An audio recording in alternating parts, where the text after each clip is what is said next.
Well, it's been a long time coming. VenomFangX posted a 6-part video series called Satan Invented Evolution. Yes, that's really what it's called. I am planning on posting a 6-part video series wherein I refute each and every part of his 6-part video series. Can I say 6-part video series some more? Yes, I can. 6-part video series. 6-part video. Wait for it. Wait for it.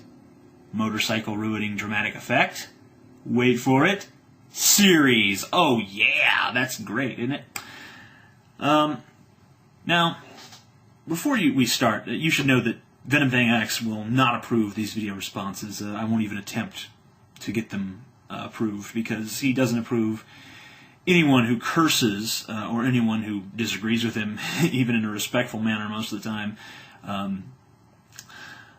K-Bane actually responded to him a few times in a very respectful manner, and I don't never think I've ever heard K-Bane curse, and he wasn't approved.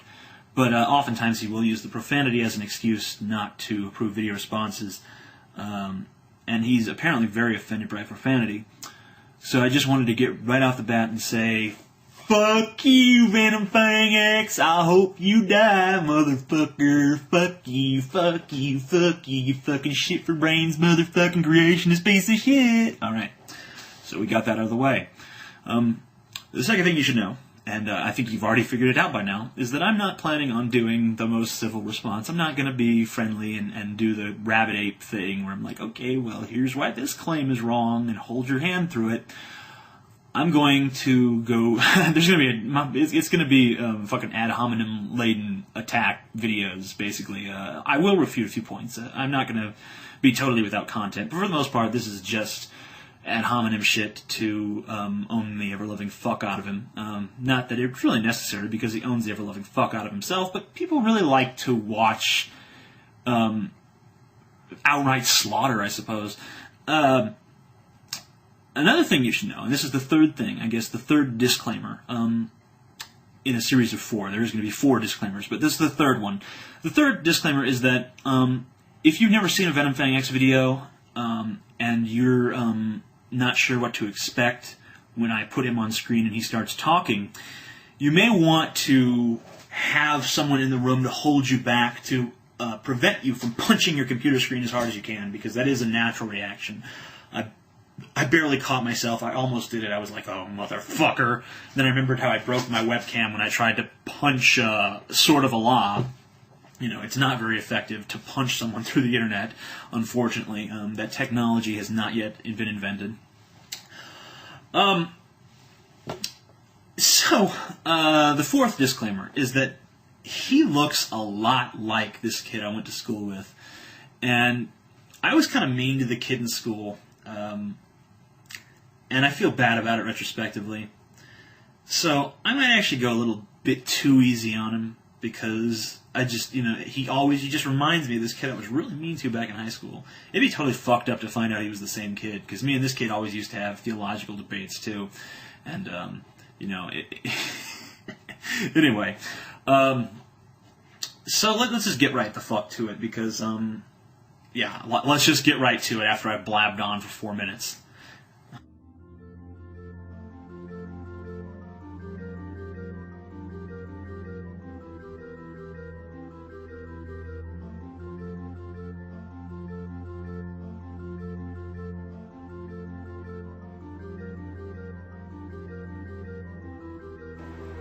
Welcome back. Got a question for you guys. Do you believe that a frog can turn into a prince? Did you know they're still teaching that fairy tale in schools, although instead of a magical kiss, no. Now it's millions and billions of years. Ooh, millions and billions of years. I love how you say that little Dr. Evil impression of yours. Millions and... I can't do it, but you do it a lot better than me, but you should have just put the fucking pinky up to the mouth, because you know you were doing a fucking Dr. Evil impression just then. Like, everyone who believes in evolution is Dr. Evil-esque, we should, stroking our little felines and all that.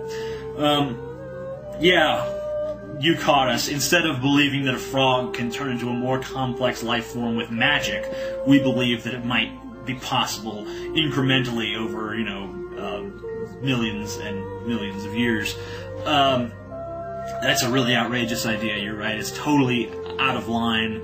Even though it's we have a fossil record and DNA evidence and all that stuff. I mean, that's all just bullshit. Science was invented by Satan, as you've already pretty much said in earlier videos. So, fuck us. You're right. You win. You scored that point right there. There are two ways to look at this world. One is to look at the Earth and say, this is amazing. A Big Bang made this from nothing. That is called the humanist worldview. The other way to look at the world is to say, wow, there's an incredible design here. There must be a smart designer. This is called the creationist worldview, and it is at war with the humanist worldview. Someone is wrong. Someone certainly is. First of all, that's not called the humanist worldview. Humanists are people who have a very pro-human point of view. It has nothing to do with how the Earth came to be. People who believe in the Big Bang are not called humanists. Those are two totally separate things. But, of course, you don't care. You'll go right on spouting the same shit even after you've been corrected because you're a fucking idiot. First, let's try answer the 4 great questions according to the 2 worldviews. Let's use evolution first. Who am I? What am I worth? Well, if evolution is true, you're nothing important. You're just a bunch of protoplasm that washed up on the beach. And you're not worth a thing. In fact, since you're a polluter of the environment, the more of you we can get rid of, the better. What? Who thinks that? I'm sure people do think that. I'm sure there are people who think that way. But, I don't. I don't know many evolutionists who do. It's so contradictory, too, because later on in the video you go on and talk about how we adopt this philosophy because we want to feel like gods. We're trying to take God's place. And, but in this particular sense, you're saying that we all believe that human beings are just degenerate nothings. So which is it? Which do we believe? Are we trying to take our place among the gods? Or are we trying to lower ourselves to pawn scum? I mean, you have to choose. I mean, if you're going to distort our worldview, you at least have to choose what you're going to distort it to. Where did I come from? Well, if evolution is true, you're just the result of a cosmic birth 20 billion years ago by sheer accident. And you're saying cosmic, which leads me to think you're talking about the Big Bang. Which leads me to think that you think the Big Bang is like a biological event, and it's not. And people have told you this before. I know they have. You've heard enough times that cosmology and biology and chemistry, those are all separate fields of science. They have nothing to do with one another. And yet you seem to continue to ignore this simple fucking fact. It's not even difficult to comprehend. It's not even necessary for you to attack the Big Bang in order to attack evolution, because, even if there is no Big Bang, even if you prove the Big Bang was a bunch of bullshit, which you'll never fucking do, someone might, but it won't be fucking you, even if you did manage that, it wouldn't detract from evolution even slightly. It would have no bearing upon evolution whatsoever. Why am I here? Well, if evolution is true, you're not here for a reason, you're actually here because there is no reason. And if it feels good, you might as well do it, because you're going to die one day. So, if you want to go murder anyone you want, or rob a bank, or, just make life miserable for everyone, by all means. Hey, there's no meaning to life, right? Hey, man, you might as well do all that stuff, because Jesus will forgive you afterwards, it doesn't matter what you do. If you just ask forgiveness from Jesus later, that's fucking cool. Rob, rape, steal, kill. You just ask forgiveness after it's all said and done. You see how that feels to just have, your philosophy on life twisted into meaning something that you would never endorse in a million years? Don't feel good, does it? Knock that shit off, asshole. Where am I going when I die? Well, if evolution is true, you're going to be recycled into an earthworm or a plant.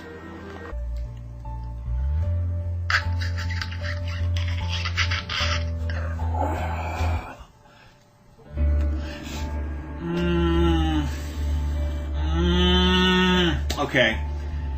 How could you get that one wrong? It's so fucking easy. No.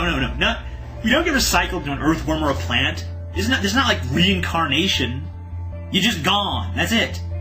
You have no brain to think with anymore. All your thought processes happen up here. All your senses come from this fucking epidermis loaded with fucking nerve endings. You taste with your fucking tongue. You smell with your fucking nose. You see with your fucking eyes. Everything that you sense can be explained physically. So, when you die, that's all gone. You just don't exist any fucking more. It's the easiest fucking part of what we believe to comprehend. And you still got it wrong. You know, you think that you're just your fucking body. I mean, you know, your body might decompose into something that feeds the soil or something. Not likely anymore. More likely you'll be fucking cremated or embalmed and then fucking pumped full of all those embalming chemicals and shoved in a fucking box in the ground. So even that's really not true anymore. But, it's not you. You're just gone. It's the most depressing part of what we believe, and you couldn't even get it right. It would have been your strongest emotional argument. Do you want to believe that you're going to just be nothing? Or do you want to believe you're going to go to heaven and play with Jesus? I'm going to play with Jesus, build a little Lincoln log cabin with Jesus. Yeah, okay. Every single one of these arguments. First of all four of them are bullshit. Second of all of them are emotional appeals, because it's like, would you rather the world be dark and gloomy and depressing, or would you like it to be happy and filled with rainbows and smiles? Now, let's look at it from the other point of view. The Bible says, "In the beginning, God created the heaven and the earth." Now, if that's true, that gives us a very different set of answers to those questions. So, we better find out who God is and what He wants and do what He says. But you see, the devil doesn't like that. The serpent came to the woman and said, "Yea, hath God said, Ye shall not eat of every tree of the garden?" ? That's your serpent impression? I mean, I am a serpent! Your regular voice sounds more like a fucking snake than that. In fact, I would give a serpent a voice pretty similar to yours. Maybe just add a little lift. Then you would just sound gay, which is better than you sound now anyway, so. The first thing out of the devil's mouth was a question to make Eve doubt God's word. Fear questions! Questions are the devil's tool! Every time you see a question mark, beware! Question nothing, accept everything. Whoa. Well, the fact is that Satan can't be God because the job is not available. And he's all angry about that, so he hates God. But he can't do anything to God, so he hates us because we are made in the image of God. But are you psychoanalyzing Satan? I'm convinced the devil is laughing at the people who believe in evolution because he's using it to take them down to hell. He doesn't believe it, but he's glad that you do.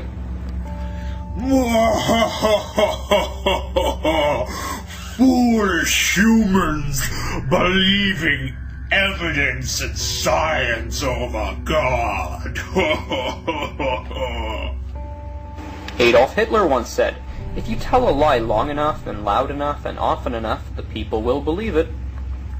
Yeah, nothing attests to that fact better than, hey guys, there's a magical kingdom in the sky, and when we die, if we're good and we believe in Jesus and give all our money to the church, we can go there.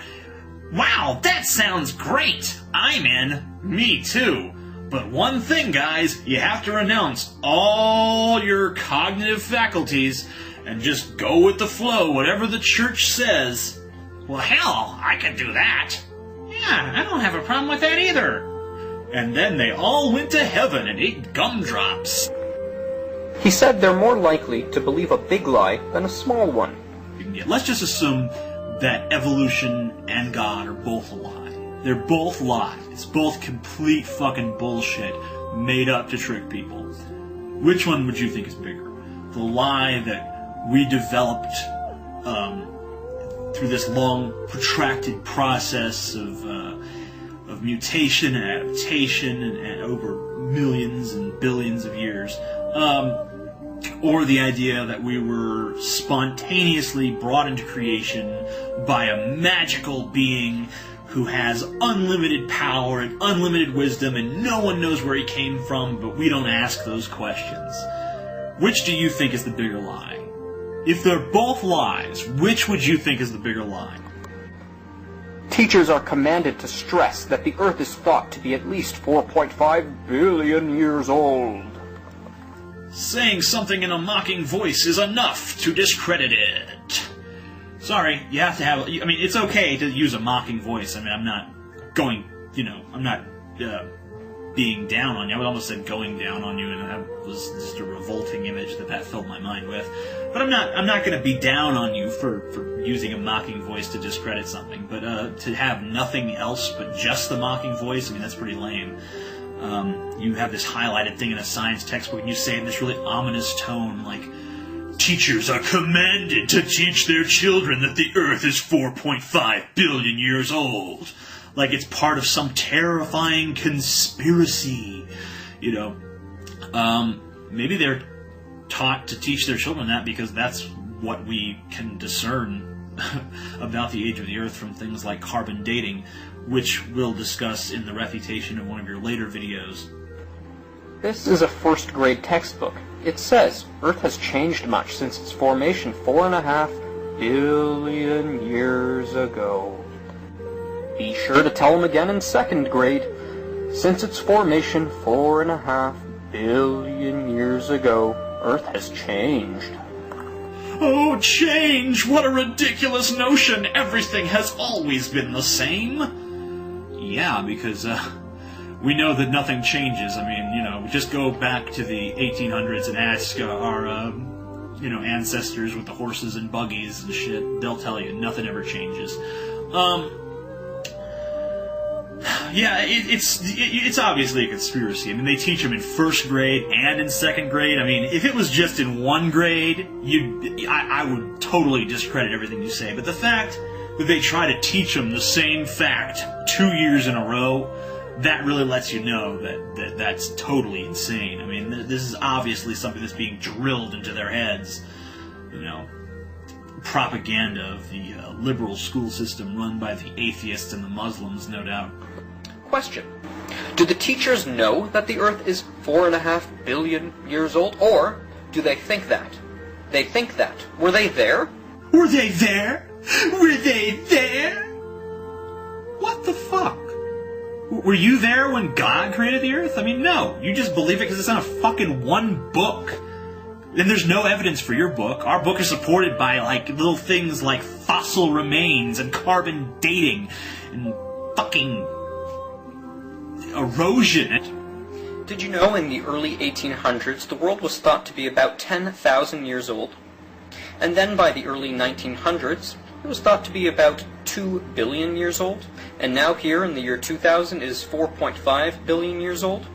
Anyway, yeah. Science has that pesky habit of, updating its facts as new evidence becomes available. You caught us red-handed. We're always flip-flopping, You just can't stand the idea that maybe all the answers aren't just wrapped up in a pretty little package with a fucking bow on top, can you? Evolution is a very tricky word because there are over 5 definitions for it. Let's begin with the first one. First is cosmic evolution. If there is no God and the humanist worldview is true, they need to explain how the universe came to be, and that is what they use the Big Bang Theory for. It's the origin of time, space, and matter. We call it cosmic evolution or the Big Bang. This has never been observed, obviously, and there's no way to prove that it happened. So it is not science. Number 2, chemical evolution. The origin of higher elements from hydrogen, of course not proven either. Number 3, stellar and planetary evolution. Without the hand of God, you'd have to explain what the stars formed from or how they formed, and where the planets came from and how they formed. So, stellar and planetary evolution has never been observed. We've never seen a star form, and we've never seen a planet form. We have theories of how it happened, but of course they're not founded in science. They're pure fantasy and speculation. Number 4, organic evolution, the origin of life from non-living material, otherwise known as abiogenesis, which has actually been proven wrong for over 200 years. Spontaneous generation is impossible, and there's no way to get life from non-living material. Number 5, macroevolution, changing from one kind of animal to another. Of course, also unobserved. We've never seen a monkey give birth to a human. We've never seen a dog give birth to anything but a dog. A banana has never created anything but a banana. Farmers rely on the fact that micro or macroevolution never happens. When they plant an apple, they expect to get an apple every time, and they do. Okay, first of all, cosmic evolution and planetary and stellar evolution are part of the same thing, which is cosmic evolution, which is not really related to evolution as you're discussing it in this video. Cosmic evolution is just the study of how things change in the universe. It's not there's no theory of growing complexity. I mean, there might be particular theories, but there's definitely not a unified theory yet as to how the universe formed. I don't see any reason to address chemical evolution because you say nothing to refute it in the entire rest of the series. Organic evolution is not, that's not the proper definition for anything. What you're talking about is abiogenesis, which is not part of the field of evolution. Macroevolution, of course, you're talking about speciation here, and of course speciation is documented. You're never going to see anything like a horse give birth to a monkey or some shit like that, because, yeah, you're right, animals do only give birth to their own kind. The thing is that it's not that animals are going to suddenly give birth to an entirely new species, it's that through successive generations, hundreds upon hundreds of generations, animal species might vary significantly. We've done this ourselves with dogs. I mean, just like you can breed the aggressivity out of a certain breed of dog, or you can breed a dog to be taller, or fatter, or shorter. I mean, all dogs descend from domesticated wolves. You know, I have a Maltese. I mean, he looks nothing like a fucking wolf because he was bred to be small and cute and furry, so that the women in Malta could attract the fleas away from themselves, because back in those times, fleas were a major problem for people. And the different breeds of dog have not yet become entirely different species, but they look so vastly different now that you could see how, in a few hundred more generations, they might not be able to breed anymore. Now, there is a sixth definition called microevolution, which is proven. What microevolution is variations within kinds. So you might get a Macintosh apple, and you might get a few different types of apples, but they're still apples. So you think the genus is free to vary, but the species isn't? How does that make sense? I mean, that's like saying that we can drive a car for a mile, but we can't possibly drive at 100 miles. You can't possibly drive until you're in a new state. You can't possibly progress to the point where you're something entirely different. How can you say that small changes are possible over a small period of time, but large changes aren't possible over a large period of time? That makes no fucking sense. You don't even have to be a fucking scientist to figure this shit out. Scientists have been breeding the world's fastest reproducing animal, the common housefly, for the jillionth generation. There are now so many it's uncountable, and they're breeding them consecutively, one after another, trying to see when the fly will eventually not be a fly, and they're still making flies after all these years. Plenty of examples of speciation where one kind of fly becomes another kind of fly that cannot breed with the kind of fly that it was before. Or it splits into two different species of fly, neither of which can breed with another. I know you won't accept that as speciation, even though it technically is. I know you're looking for an example of a fly becoming a moth or something along those lines. The most obvious example I can think of that is us, and how human beings and chimpanzees share a common ancestor. And this has been proven to you by Rabbit Ape, and you refuse to believe the absolute airtight fucking proof, and also proven to you again by K-Bane, both of them using retroviral DNA to prove absolutely that that we did once share a common ancestor. You totally ignore this evidence. Also, our second chromosome being a combination of 2 earlier chromosomes, where you can clearly see where they fused. And Ken Miller discussed this. I'll link to that fucking video as well. And I'll link to Rabbit Ape's video, and I'll link to K-Bane's video, where where it's been proven numerous times to you. Proven. I don't use the word "you were shown" like some pretty good evidence. Proven to you, beyond any fragment of a reasonable doubt, that human beings and chimpanzees share a common ancestor. And you've denied it. And even though I know you don't buy into it, I will cite, I'll link to some examples of speciation in fruit flies in those experiments. They didn't become some other creature entirely, but they became an entirely different kind of fly. One that couldn't breed with another kind of fly. That's a different species. And, it's foolish to think that just because we haven't observed a phenomena that we all say takes millions of years, in the short amount of time that we've had this unified theory of how life came about on Earth, it's a ludicrous standard to hold it to. But we can show it. We can show it with DNA evidence, which you conveniently just dismiss as, bullshit, fuck you, I'm a Christian, I don't need it. You have 2 choices. Either the Big Bang, this explosion from nothingness, was the beginning, or God was the beginning. There had to be something that always existed. So our choices are a phenomena that requires almost no complexity whatsoever, or a complex consciousness right off the bat. Do you actually listen to these words as they come out of your mouth? Don't you think that the Big Bang, just a phenomenon that just, big ass fucking explosion out there in space? I mean, that's not really what it is, but for the sake of argument. Or a all-powerful being is just there, just chilling out, just like you just imagine you're God, okay? You're just sitting there, and wow, I just exist. Fuck, I mean, there's nothing else here, but I'm here. I don't know. What am I supposed to do? Well, maybe I'll make an Earth or something. There we go, there's an Earth. And I'll put some people on it, and some plants, and some animals. Yeah, that's pretty good. That's a nice little...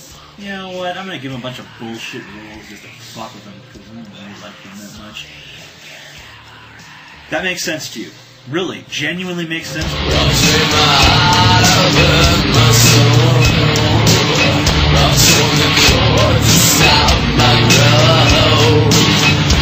pray to die to stay, yeah.